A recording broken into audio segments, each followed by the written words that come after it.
Maintenant que nous avons terminé le sommet du cube, la première couche que nous avons résolue avec la méthode des couches, nous allons aligner les centres de la deuxième couche sur la première.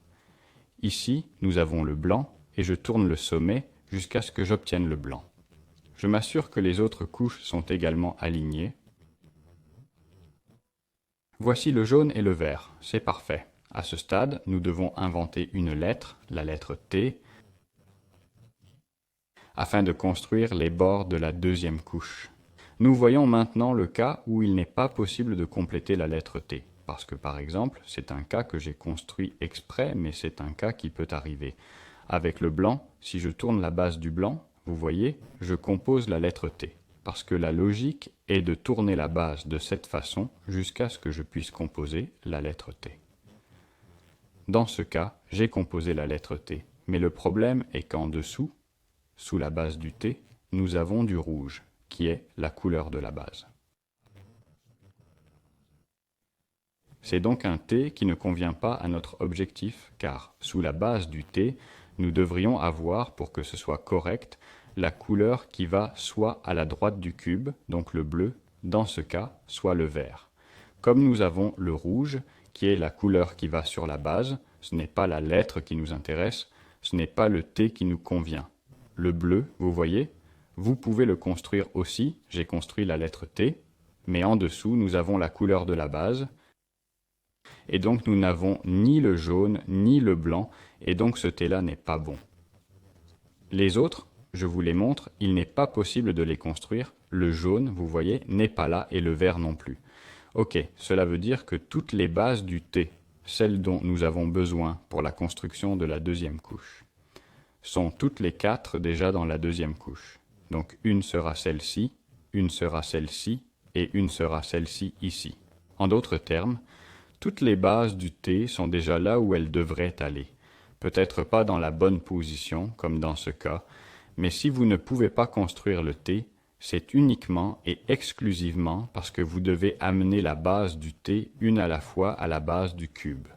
Je prends donc un côté du cube au hasard, en le déplaçant toujours comme ceci, donc prenons celui-ci ici, et je peux commencer à droite et à gauche avec ce mouvement que je vous montre maintenant, qui est la première séquence de mouvements à apprendre, qui peut être faite soit sur le côté droit, soit sur le côté gauche du cube. Donc maintenant je fais down,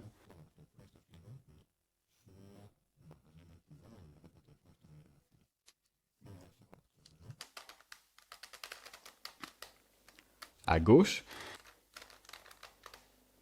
en haut, retour avec la base, je ramène ces deux-là à l'arrière,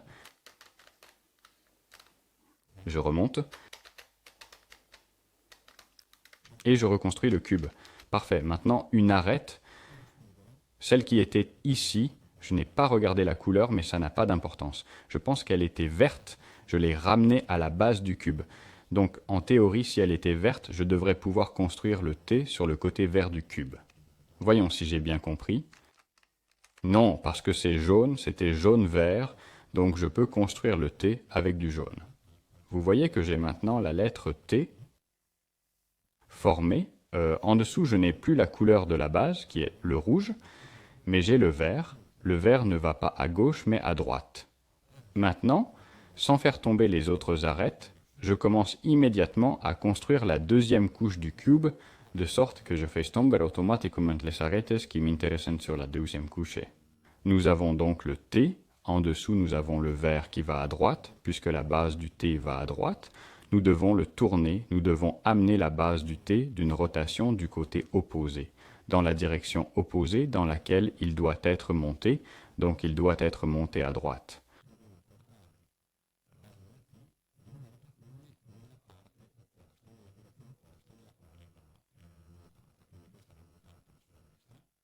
Je le tourne du côté opposé d'une rotation, donc vers la gauche, et tout ce que je fais, c'est exécuter le mouvement que je viens de vous montrer à nouveau sur ce côté du cube ici, parce que c'est là que nous voulons aller pour charger l'arête.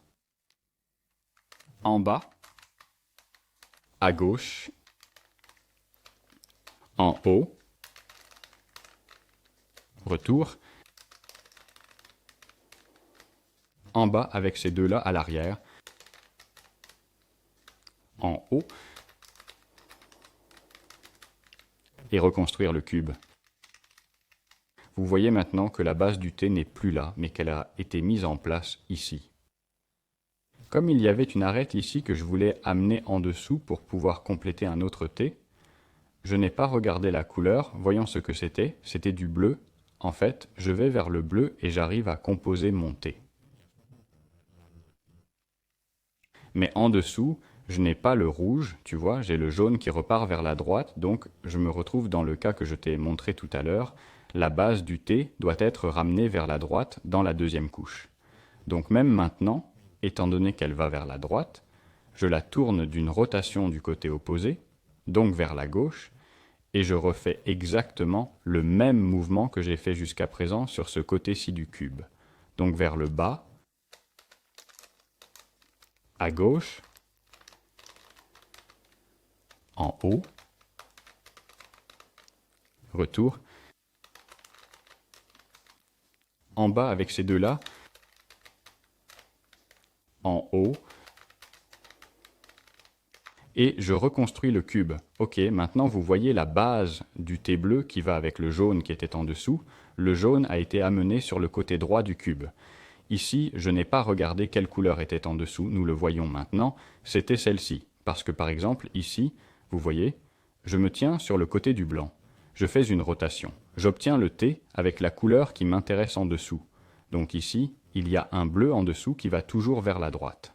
Tout ce que je fais, c'est refaire ce que j'ai fait jusqu'à présent, donc une rotation dans la direction opposée, donc vers la gauche, et je refais le mouvement sur le côté droit pour charger la base du T sur la deuxième couche.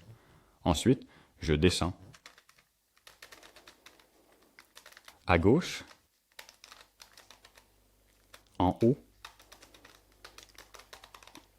retour,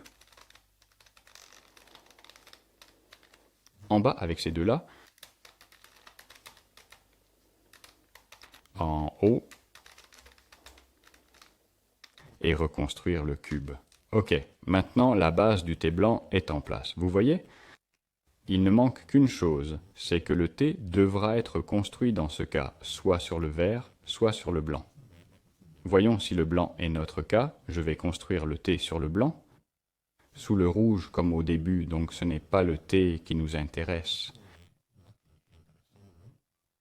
Voyons si c'est vert. Avec le vert, oui, nous avons le T. En dessous, nous avons le blanc qui se dirige à nouveau vers la droite.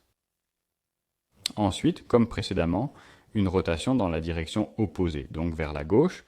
Et de nouveau, je vais construire la deuxième couche, la dernière partie de la deuxième couche. Donc vers le bas, à gauche, en haut, retour, en bas avec ces deux-là, en haut, et je reconstitue le cube. Ok, maintenant, vous voyez, j'ai terminé les deux premières couches du cube, mais voyons maintenant, avant de terminer cette vidéo, ce qui se passe si le T doit être construit sur le côté gauche du cube. Dans ce cas, le T est construit sur le côté bleu, nous avons donc le T bleu. En dessous, nous avons le blanc, qui dans ce cas va vers la gauche au lieu de la droite comme nous l'avons vu jusqu'à présent. Pas de problème, il suffit de déplacer la base du T d'une rotation dans la direction opposée à l'endroit où il doit être chargé. Donc ici, il va vers la gauche, nous le tournons d'une rotation vers la droite, dans la direction opposée donc. Nous allons effectuer exactement le même mouvement que nous avons vu jusqu'à présent. Mais au lieu de l'effectuer sur le côté droit du cube, nous l'effectuons sur le côté gauche. Donc c'est comme s'il y avait un miroir ici au milieu du cube, qui reflète le mouvement que nous venons de faire. Donc tout ce que nous faisons, c'est descendre. À droite, en haut, retour, en bas avec ces deux-là, en haut, et je reconstitue le cube. Parfait. Vous voyez que même dans ce cas, avec le mouvement en miroir effectué de l'autre côté, les deux premières couches du cube en miroir effectuées de l'autre côté, Les deux premières couches du cube ont été résolues.